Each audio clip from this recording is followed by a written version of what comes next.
Dear students, welcome to our YouTube channel. आज हम 11 class का चैप्टर फर्स्ट समुच्चय सेट पढ़ने जा रहे हैं। ये सीरीज़ कंटिन्यू चलेगी और कंप्लीट मैथ्स का सिलेबस पढ़ाया जाएगा।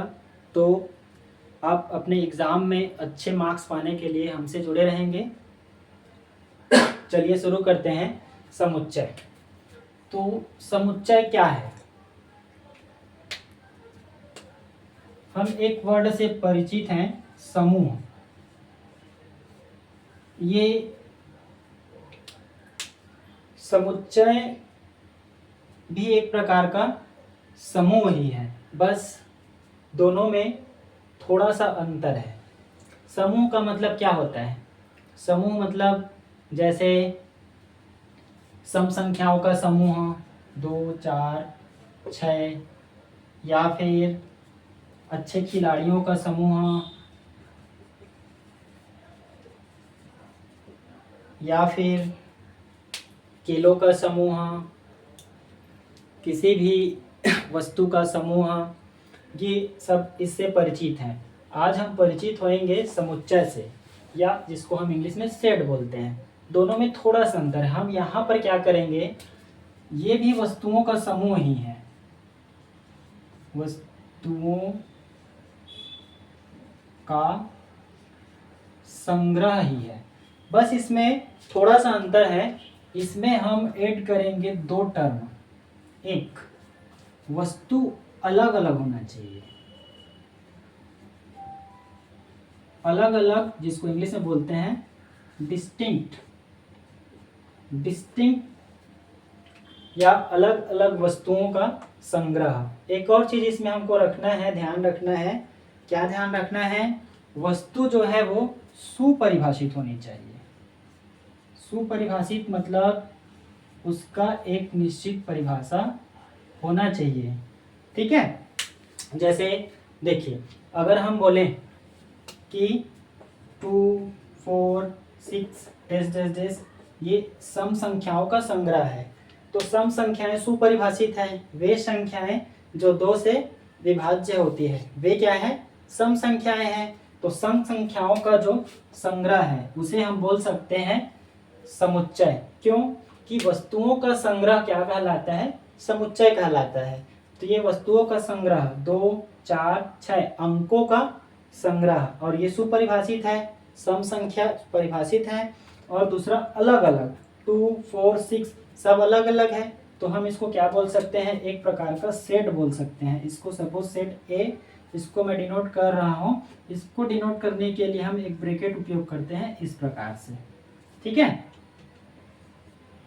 क्लियर? अब यहां पर देखो, जैसे मैं ये बोलूं अच्छे लड़कों का समूह, तो ये भी एक प्रकार का संग्रह है। कुछ लड़के हैं, ठीक है, अच्छे लड़कों का समूह। लेकिन देखो, इसको हम सेट या समुच्चय नहीं कह सकते। क्यों? क्योंकि ये सुपरिभाषित नहीं है। अच्छा होने का यहाँ पर हम कोई मानक तय तो नहीं किए हैं कि इस लेवल पे ये अच्छा है और ये खराब है, इसलिए ये हमारा समूह होते हुए भी ये क्या है? समुच्चय नहीं है। समुच्चय हम कब कहेंगे? जब इसमें जो हम शामिल कर रहे हैं वो क्या होना चाहिए? सुपरिभाषित होना चाहिए। जैसे सम संख्याओं का समुच्चय, ये परिभाषित है, वे संख्याएं जो 2 से विभाज्य है। इसी प्रकार से अगर हम कहें विषम संख्याओं का समुच्चय, तो विषम संख्याएं जो कि कौन कौन से होती हैं? 3, 5, 7, जिसको हम 2 से विभाज्य करते हैं तो उसमें शेषफल क्या आना चाहिए? 1 आना चाहिए। तो ये एक प्रकार से परिभाषित है, तो इसको भी हम क्या बोल सकते हैं? समुच्चय बोल सकते हैं। ठीक है? क्लियर? तो ये क्लियर हुआ समुच्चय क्या है। तो एक लाइन में हम बोले तो समुच्चय क्या है? अलग अलग और सुपरिभाषित वस्तुओं का संग्रह क्या कहलाता है? समुच्चय। मतलब समुच्चय होने के लिए उस संग्रह में आने वाले सभी वस्तुओं को अलग अलग होना जरूरी है, और साथ ही साथ सुपरिभाषित होना जरूरी है। ओके? जैसे अगर मैं ऐसा लिख दूं 2, 2, 4, 4 6, देखो ये भी सम संख्याएं हैं, लेकिन क्या ये समुच्चय हो सकता है? नहीं हो सकता। क्यों नहीं हो सकता? क्योंकि इसमें दो दो बार आया है। हम क्या बोल रहे हैं? अलग अलग वस्तुओं का समुच्चय बोल रहे हैं। तो सभी वस्तुएं क्या होना चाहिए? अलग अलग होना चाहिए, तभी उन्हें हम क्या कहेंगे? समुच्चय कहेंगे। आइए आगे हम देखते हैं समुच्चय के कुछ टाइप्स।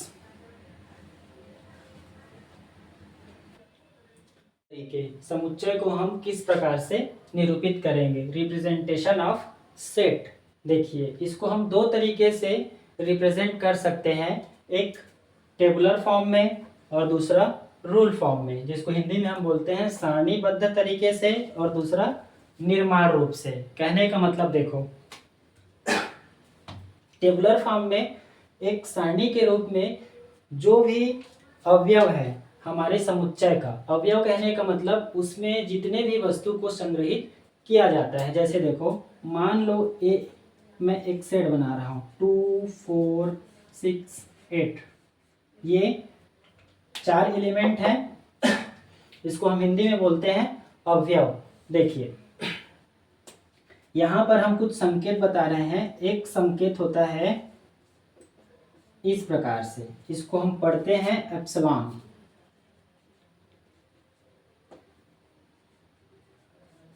ठीक है, इसका मतलब होता है कि हमारे जो सेट है उस सेट में कौन कौन सा संख्या या वस्तु पाया गया है। जैसे कि 2 सेट ए में है तो हम इसको इस प्रकार से लिखेंगे 2, उसके बाद एप्सिलॉन, फिर सेट ए। इसको हम इस प्रकार से भी पढ़ते हैं बिलोंग्स टू। बिलोंग्स टू कहने का मतलब वो उस सेट में बिलोंग करता है या उस सेट के अंदर उपस्थित है, प्रेजेंट है।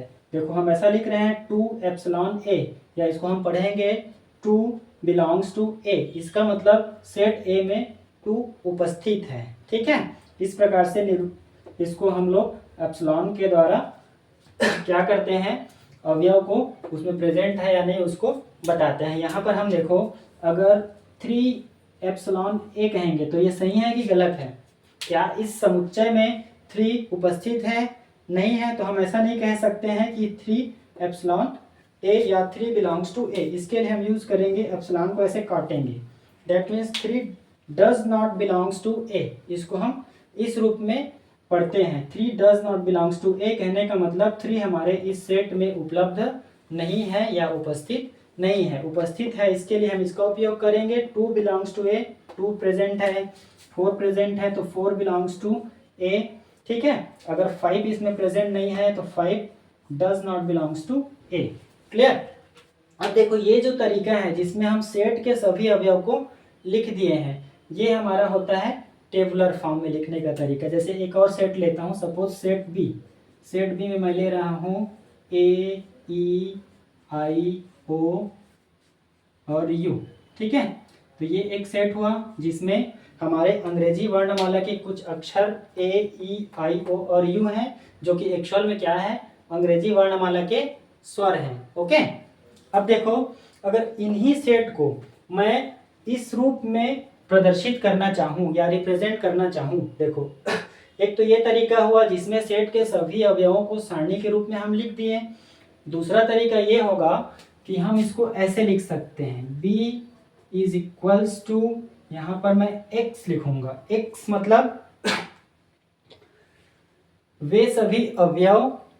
ठीक है, अब यहाँ पर हम जहाँ के लिए या तो ऐसा साइन यूज कर सकते हैं या फिर ऐसे कॉलन का साइन यूज कर सकते हैं। ठीक है, यहाँ पर हम ऐसा लिखेंगे। उसके बाद देखो, ये क्या बोल रहा है एक्चुअल में? रूल फॉर्म या बिल्डर फॉर्म। तो यहाँ पर हम उसको डिफाइन करेंगे। डिफाइन कैसे करेंगे कि ये बी जो है कुछ अवयवों का समुच्चय है, जो एक्स जो है बी में प्रेजेंट कर रहा है, तो वो एक्स क्या है? एक्स एक्चुअल में एक यहाँ पर वेरिएबल के जैसा कार्य करेगा कि हम इसको परिभाषित करेंगे, एक्स जो है वो अंग्रेजी के वर्णमाला के सभी स्वर में से लेटर होगा।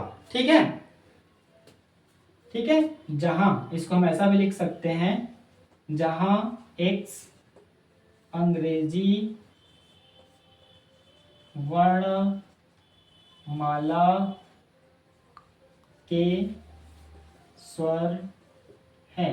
तो इस प्रकार से देखिए, हम देखो दोनों सेट बी में एक ही चीज बोल रहे हैं। यहाँ पर देखो पूरा जितने भी अवयव है उसको सारणी के रूप में लिख दिए हैं। यहाँ पर हम सिर्फ एक उसका मानक प्रदर्शन शो किए और उस मानक प्रदर्शन को डिफाइन कर दिए हैं कि एक्स क्या है, अंग्रेजी वर्णमाला का स्वर है। तो दो प्रकार से हम इसको क्या कर सकते हैं, रिप्रेजेंट कर सकते हैं। जैसे यहाँ पर देखो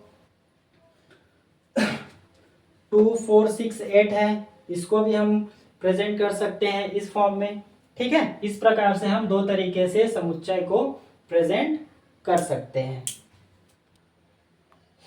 तो आइए आगे हम देखते हैं टाइप्स ऑफ सेट, समुच्चयों के प्रकार, जिसमें बेसिकली टू टाइप्स, एक फाइनाइट सेट और दूसरा है इनफाइनाइट सेट। देखो नाम से स्पष्ट है, फाइनाइट सेट या परिमित समुच्चय, इनफाइनाइट सेट या अपरिमित समुच्चय। परिमित मतलब जिसमें अवयवों की संख्या सीमित हो या फिक्स हो। ठीक है, फाइनाइट सेट कहने का मतलब जिसमें अवयवों की संख्या फाइनाइट हो। जैसे कि अभी हम एक सेट लिए थे, set A is equal to, suppose मान लो AEIOU, जो कि क्या है, अंग्रेजी वर्णमाला के स्वरों का समुच्चय है। तो इसमें जो अवयवों की संख्या है 1 2 3 4 5 एंड 6, ये फिक्स है, 5 है, परिमित है। ठीक है, बहुत सारे अवयव या अनगिनत अवयव तो नहीं है। तो इस प्रकार के सेट को हम क्या बोलेंगे, फाइनाइट सेट। जैसे और अगर मैं सेट लूँ B is equal to 2 4 6 8, clear, या C इज इक्वल टू 3 5 7, ये ले लेते हैं। ठीक, तो यहाँ पर देखो इसमें 3 अवयव है, इसमें 4 अवयव है, इसमें 5 अवयव है। इस प्रकार से इनमें अवयवों का जो संख्या है वो क्या है, निश्चित है। इस प्रकार के सेट को हम क्या बोलते हैं, फाइनाइट सेट कहते हैं। नेक्स्ट देखो इनफाइनाइट सेट जिसमें अवयवों का जो संख्या है वो क्या होता है, अपरिमित होता है। जैसे अगर मैं कहूं कि ए एक सेट है, एक इसका सेट है 1 2 3 4 दिस इनफाइनाइट। कहने का मतलब इसमें हम क्या ले रहे हैं, पूर्णांक संख्या जो 1 है 2 है 3 है, जितने भी सारे नंबर्स हैं, या हम रियल नंबर्स लें। रियल नंबर्स में क्या क्या आते हैं, जैसे कि -4, ये स्टार्ट होता है आपका माइनस इनफाइनाइट से, फिर -4 -1 0 +1 सभी नंबर्स +2, ये कहाँ तक जाएगा, इनफाइनाइट तक। तो इसमें देखो, इसमें जो अवयव है ये क्या है, फिक्स्ड है क्या, फिक्स्ड नहीं है, निश्चित नहीं है, इनफाइनाइट जा रहा है ना, इनफाइनाइट नंबर्स हैं। तो ये सब क्या कहलाएंगे, इनफाइनाइट सेट या अपरिमित समुच्चय। मतलब सिर्फ इतना समझना है आपको, जिसमें अवयव फिक्स्ड है, निश्चित है, वो क्या है, फाइनाइट सेट है। जिसमें अनिश्चित है वो क्या है, इनफाइनाइट सेट है। ओके, अब इसी में हम आगे देखते हैं रिक्त समुच्चय क्या है। नेक्स्ट तीसरा देखिए,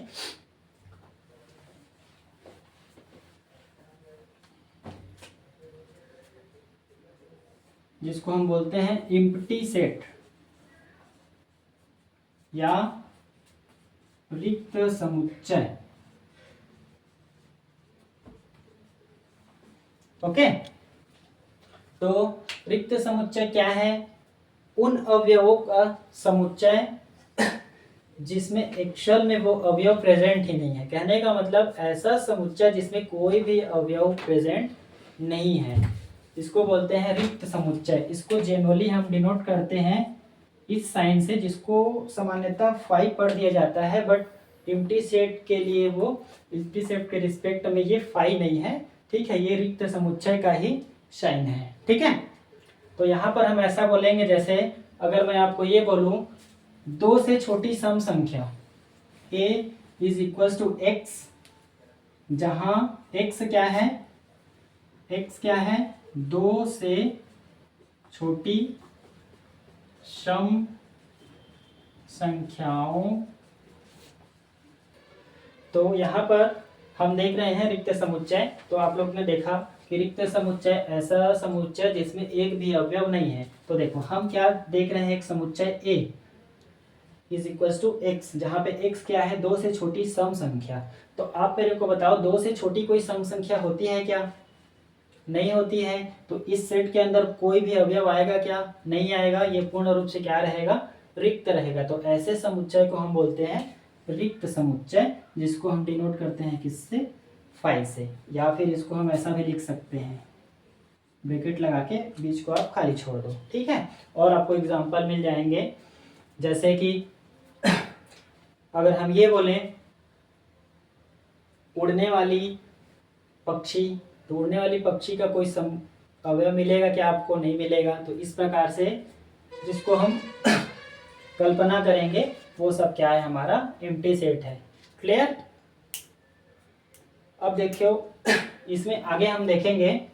आइए आगे हम देखते हैं सेट के और टाइप्स। एक टाइप्स हमको पढ़ना है इक्वल सेट, समान समुच्चय, और दूसरा टाइप हमको पढ़ना है इक्विवेलेंट सेट, समतुल्य समुच्चय। देखो दोनों लगभग इक्वल जैसे लग रहे हैं ना, equal set and equivalent set, दोनों में थोड़ा फर्क होता है। देखो सबसे पहले हम देखते हैं इक्विवेलेंट सेट।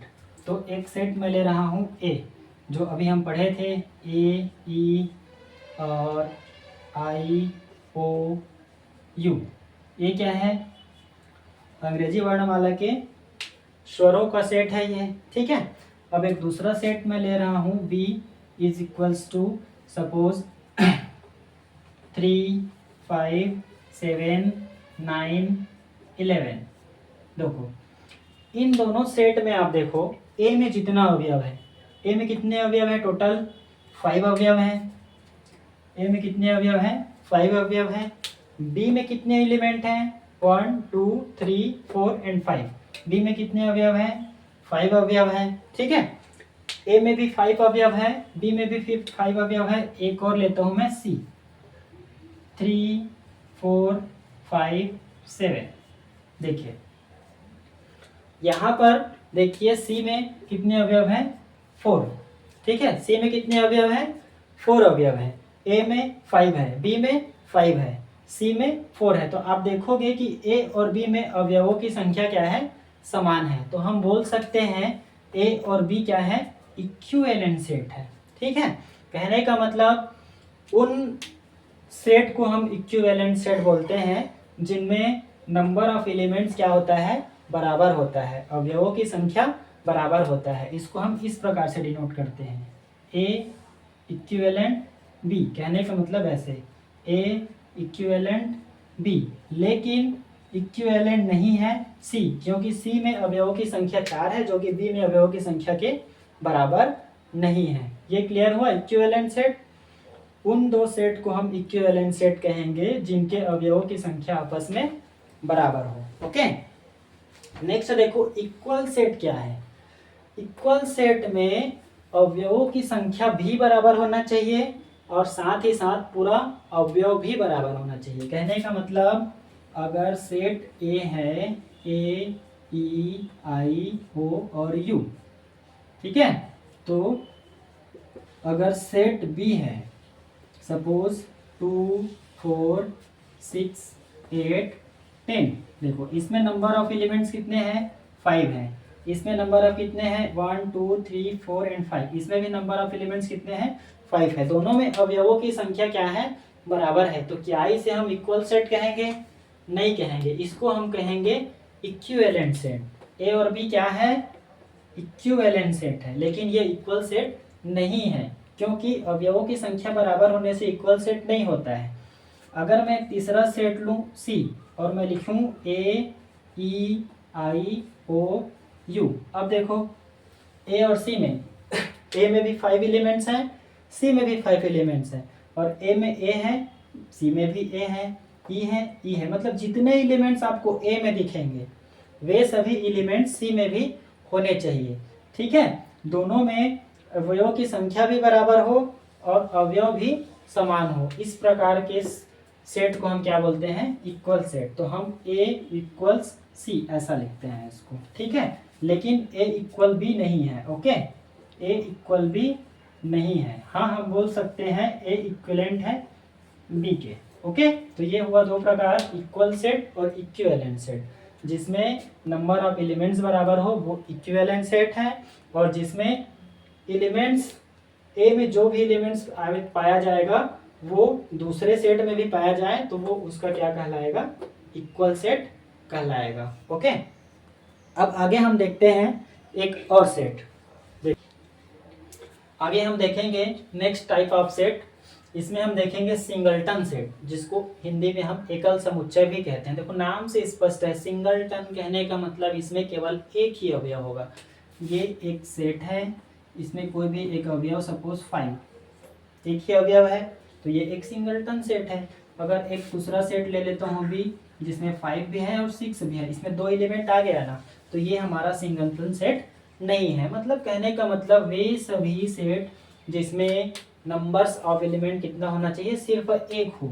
जैसे a इज इक्वल्स टू हम और ले लें 2, या a इज इक्वल्स टू हम ले लें x, तो ये सभी क्या है, सिंगलटन सेट है। ओके, आगे हम देखते हैं प्रश्नवाली 1.2 के कुछ सवाल, और इसको हमारे जो अभी कॉन्सेप्ट पढ़े हैं उसके बेस पे सॉल्व करने का कोशिश करते हैं। ठीक है, तो देखिए एक प्रश्न है, 15 व 19 के बीच सभी अभाज्य संख्याओं का समुच्चय, ये ज्ञात करना है हमको। तो देखो सबसे पहले इसके लिए आपको ये जानना होगा कि ये अभाज्य संख्या क्या होता है। ठीक है, एक प्रश्न ये है a is equals to x, जहाँ x 5 से छोटा हो और x 6 से बड़ा हो, और x बिलोंग करना चाहिए n पे। n क्या है, n है हमारा नेचुरल नंबर। नेचुरल नंबर मतलब यहाँ पर आपको जानकारी होना चाहिए कि नेचुरल नंबर कौन कौन से होते हैं। एक जानकारी होना चाहिए अभाज्य संख्या क्या होता है, एक नेचुरल नंबर। ठीक है, क्लियर। नेचुरल को हम हिंदी में प्राकृतिक संख्या बोलते हैं, इसके बारे में जानकारी होना चाहिए।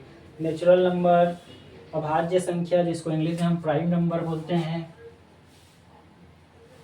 Prime number. Okay, real numbers क्या होते हैं, ये सब नंबर्स के बारे में आप जानना चाहते हो तो इसके लिए भी हमने एक वीडियो बना रखी है जहाँ पे क्लियर आपको नेचुरल नंबर क्या है, होल नंबर क्या है, रेशनल नंबर क्या है, परिमेय संख्या क्या है, अपरिमेय संख्या क्या है, ये सब जानकारी एक जगह पे मिलेगी हमारे चैनल में। दूसरे वीडियो पे सर्च करके आप नंबर सिस्टम करके है उसको आप देखें, आपको अच्छे से समझ में आ जाएगा। ठीक है, तो ये नेचुरल नंबर होता है 1, 2, 3 से लेकर के इनफाइनाइट तक। नेचुरल नंबर में ख्याल रखना जीरो नहीं आता है। ठीक है, नेचुरल नंबर में जीरो नहीं आता है। 1 से लेकर के अनंत तक के सभी संख्याओं को हम बोलते हैं नेचुरल नंबर। और ये अभाज्य संख्या या प्राइम नंबर, ये क्या होता है, अभाज्य संख्या मतलब वे सभी संख्याएं जो या तो खुद से भाज्य हो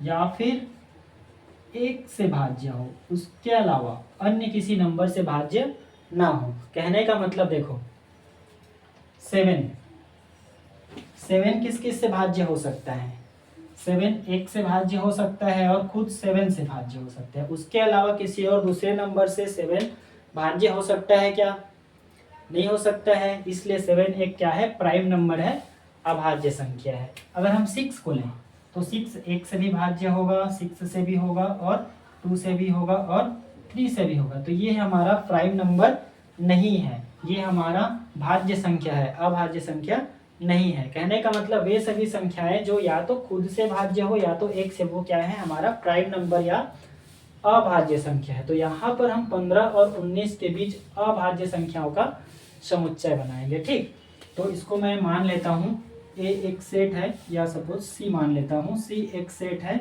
जो 15 और 19 के बीच अभाज्य संख्याओं का सेट है। तो इसके लिए देखो यहाँ पर देखो 15 के बाद क्या आएगा, 16। तो 16 हमारा भाज्य है कि अभाज्य है। देखो 16 डिवाइड होता है 1 से, 2 से, फिर 4 से, मतलब ये हमारा अभाज्य संख्या नहीं है तो वो नहीं आएगा। 17 के बारे में आपका क्या ख्याल है, 17 किससे किससे डिवाइड होता है, 17 एक से होता है, उसके बाद 17 से होता है, उसके बाद किसी और नंबर से डिवाइड होता है क्या, 17 नहीं होता है। आप चेक कर लो, दो से कैसे चेक करते हैं, विषम संख्या लास्ट में नहीं होना चाहिए, सम संख्या होना चाहिए, तो इसमें विषम है, 2 से नहीं होगा। 3 से नंबर्स को ऐड करने पर 3 से विभाज्य होगा, 7 और 8 एक 8, 3 से होगा क्या, नहीं, मतलब 3 से ये नहीं होगा, 4 से नहीं होगा, इस प्रकार ये सीधा 17 से होगा, मतलब ये क्या है, अभाज्य संख्या है। ये जो विभाज्यता का नियम है कि कोई नंबर 1 2 3 4 5 से भाज्य होता है या नहीं, इसके लिए भी हमने आसान तरीका और सरल तरीका बनाया है, जिसको हमारे दूसरे वीडियो में जाकर आप आसानी से सीख सकते हैं। ओके, प्राइम नंबर निकालने का तरीका भी हमने बनाया है। देखो ये 17, उसके बाद आएगा 18 1 से होगा डिवाइड, 2 से भी होगा, 3 से भी होगा, मतलब ये भी हमारा अभाज्य संख्या नहीं है। उसके बाद हमारा आएगा 19 किससे होता है, 19 स्वयं 1 से होता है और स्वयं से होता है, उसके अलावा किसी से भी नहीं होता है, मतलब ये भी एक प्रकार का क्या है, अभाज्य संख्या। तो ये हमको आंसर मिल गया 17 एंड 19। ओके, उसके बाद देखो ये जो प्रश्न है 2, ए सेट है उन संख्याओं का जो 5 से छोटा है और 6।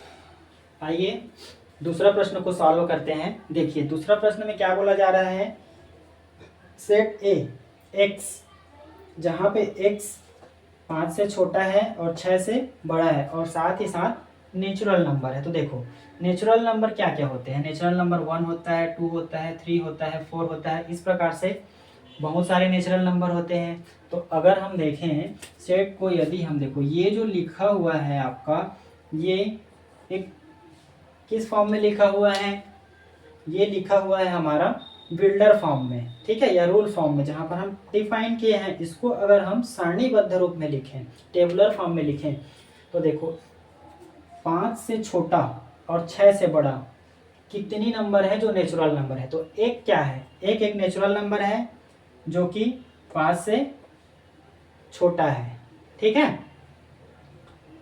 अब उसके बाद देखो 2 एक नेचुरल नंबर है जो कि 5 से छोटा है, लेकिन क्या वो 6 से बड़ा है, 2 5 से छोटा तो है, लेकिन क्या वो 6 से बड़ा है, नहीं है। उसके बाद नेक्स्ट देखो 3 5 से छोटा है, लेकिन क्या वो 6 से बड़ा है, नहीं है। आगे देखो आप 4 5 6 7 8 9 10, इस प्रकार से। तो देखो 6 क्या है, ये तो बराबर हो गया, खैर। उसके बाद देखो 7 क्या है, 6 से बड़ा है, लेकिन क्या वो 5 से छोटा है।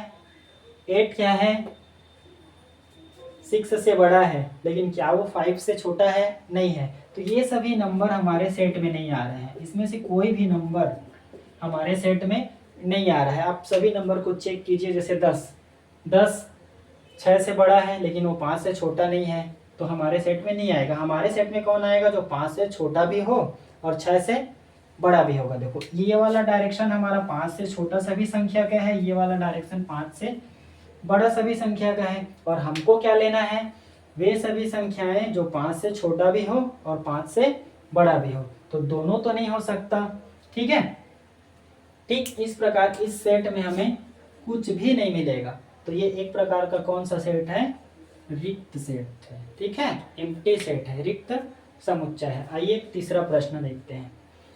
तीसरा प्रश्न क्या बोल रहे हैं, x, जहां x बिलोंग करेगा n से, और 2x + 5 = क्या आना चाहिए, 6 आना चाहिए। देखो x नेचुरल नंबर से आना चाहिए, नेचुरल नंबर मतलब क्या बताया, 1 2 3 4 5 6 डैश डैश डैश इनफाइनाइट। हमें इन सभी संख्याओं से चुनना है x को, लेकिन साथ में एक और कंडीशन है, इस कंडीशन को भी क्या करे, वो सेटिस्फाई करे। तो देखो x के जगह पर यदि मैं 1 रखूं, x के जगह पे यदि मैं 1 रखूं, तो ये क्या हो जाएगा, 2 × 1 + 5। सॉल्व करोगे तो कितना आएगा, 2 × 1, 2 1 आर 2 हो जाएगा और 5 7 हो जाएगा। उसके बाद यदि मैं 2 रखूं, तो 2 × 2 + 5, 2 2 4 + 5, ये हो जाएगा 9। इस प्रकार से किसी भी संख्या को x के जगह पर हम रखें तो हमें 6 प्राप्त होगा क्या, नहीं प्राप्त होगा। मतलब ये भी हमारे सेट में नहीं है, ये भी नहीं है, मतलब ये सब नंबर हमारे सेट में नहीं है, मतलब हमारे सेट में फिर से कोई भी नंबर नहीं है, मतलब बी भी एक प्रकार का हमारा एम्प्टी सेट होगा, ठीक है। इस प्रकार से आगे हम और देखेंगे। हमारे साथ जुड़े रहिए, चैनल को सब्सक्राइब कीजिए, शेयर कीजिए एंड थैंक्स फॉर वॉचिंग। और किसी डाउट होगा किसी भी सब्जेक्ट में या हमने जो पढ़ाया उसमें, तो हमें कमेंट्स कीजिए या हमारे नंबर 9119812435 पर संपर्क कीजिए। ठीक है, थैंक यू।